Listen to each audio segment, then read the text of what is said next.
জানি তাই জয়গৌর। আর বন্ধুরা, গত কয়েকদিন ধরে বৃষ্টি হচ্ছে, গতকাল একটু রোদ্দুর বেরিয়েছিল, তারপর থেকে আবার বৃষ্টি হচ্ছে, তোমাদেরকে দেখিয়েছি সব কিছু।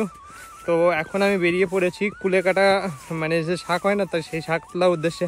তো এখানে প্রচুর প্রচুর কুলেকাটার শাক পাওয়া যায়। তো শ্রাবণ মাস চলছিল, যেহেতু চতুর্মাসে শ্রাবণ মাসে কি শাক খাওয়া যায় না, সেই কারণে আমি শাক আর কি আমরা পাইনি। ভাদ্র মাস পড়ে গেছে, শ্রাবণের শেষ হয়ে গেছে, সেহেতু আজ ভাদ্র মাসের 1 তারিখ আর কি। এই দেখো রাস্তার কোল দিয়ে কিন্তু কুলেকাটা গাছ রয়েছে, এই যে দেখো। তো এখানে প্রচুর কুলেকাটা গাছ পাওয়া যায়, কুলেকাটার শাক পাওয়া যায়। তো কুলেকাটার শাক দিয়ে বড়া করে পাওয়া যায়, তারপরে সবজি রান্না করেও পাওয়া যায়। তো চলো তোমাদেরকে দেখাবো। এই দেখো প্রচুর কুলেকাটার শাক রয়েছে কিন্তু।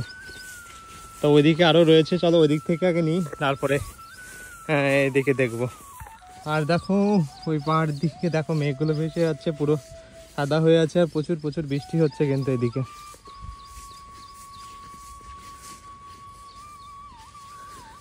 তোমরা কে কে কুলেকাটার শাক খেয়েছো বা চেনো, আর তোমাদের এখানে কেমন কি নাম আছে এই কুলেকাটার, অবশ্যই তোমরা কমেন্ট করে কিন্তু জানিও।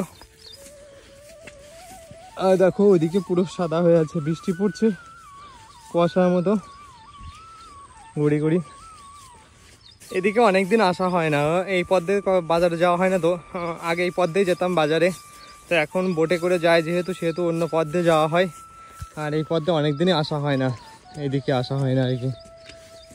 দেখো এদিকে জলও বেড়ে গেছে, দেখো কতটা।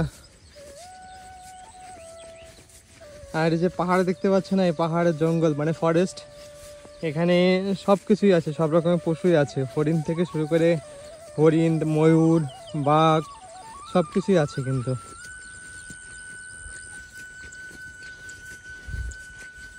তো আরেকটু সামনে গেলে আরো বেশি কুলেকাটা গাছ দেখতে পাবো। দেখো এই পাশে কত জল হয়ে গেছে, এই পাশ দিয়ে কিন্তু একটা সময় হেঁটে আমি গেছি বাজারে, আর দেখো এখন জল হয়ে গেছে কতটা। আর এখানে কিন্তু প্রচুর প্রচুর খেজুর গাছ রয়েছে। আমি তাই ভাবছি যে এখানে যদি আমাদের ওইখানকার মতো যদি খেজুর গাছ কাটা হতো না, তাহলে মানে রস বা গুড় বিক্রি করে অনেক টাকা ইনকাম করা যায়। কিন্তু এখানকার কেউ খেজুর গাছ মানে কাটে না ওরকমভাবে, আর কিভাবে কাটতে তাও জানে না। খেজুরের গুড় টুড় এখানে কেউ খায় না আই থিঙ্ক। এই দেখো ছোট ছোট কুলেকাটা গাছ রয়েছে, এই যে দেখো সামনে অনেক বেশি আছে, যে দেখো ওই পাশ দিয়ে রয়েছে কিন্তু। তো জলের পাশ দিয়ে আরও বেশি হবে, জলের কুলতে, যেহেতু কুলেকাটা বেশিরভাগ জলেই পাওয়া যায় বেশি, এই বর্ষাকালেই আরও বেশি পাওয়া যায়, কেননা জল হয় চারিপাশে।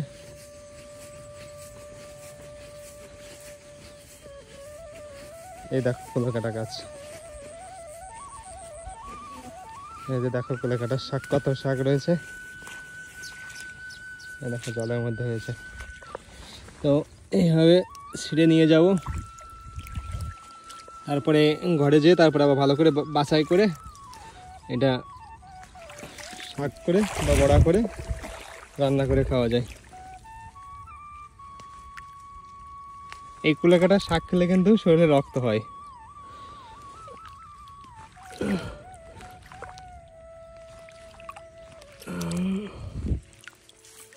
দেখো প্রচুর কুলেকাটার শাক রয়েছে, এই যে দেখো এই হলো কুলেকাটা গাছ। এর গায়ে কাটা কাটা হয় বড় বড়, যখন গাছ বড় বড় হয়ে যায় না, তাই সেই জন্য নাম হয় কুলেকাটা।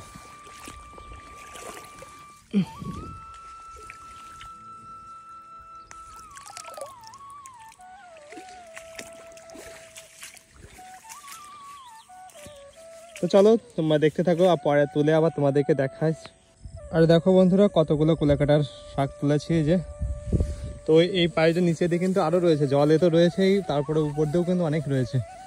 আর ওই পাশ থেকে পাহাড়ের থেকে একে ময়ূরের ডাক শোনা যাচ্ছে, ময়ূর ডাকছে মাঝে মাঝে। দেখো আছি কোথায়।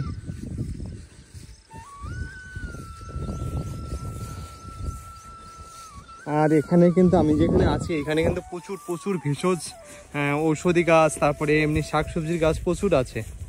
তো যেহেতু শ্রাবণ মাস চলছিল বলে সেই জন্য সেগুলো তোলা হচ্ছিল না। তো যাই হোক, শ্রাবণ মাস চলে গেছে, এখন তো পাওয়া যাবে।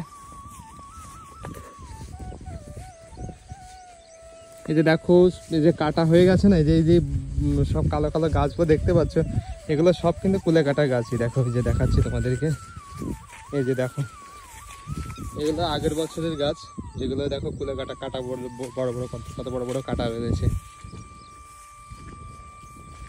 সামনে তোমাদেরকে দেখাই, এই যে দেখো কুলে কাটার বাগান পুরো এখানে, এই যে দেখো পুরো কুলে কাটার বাগান দেখো।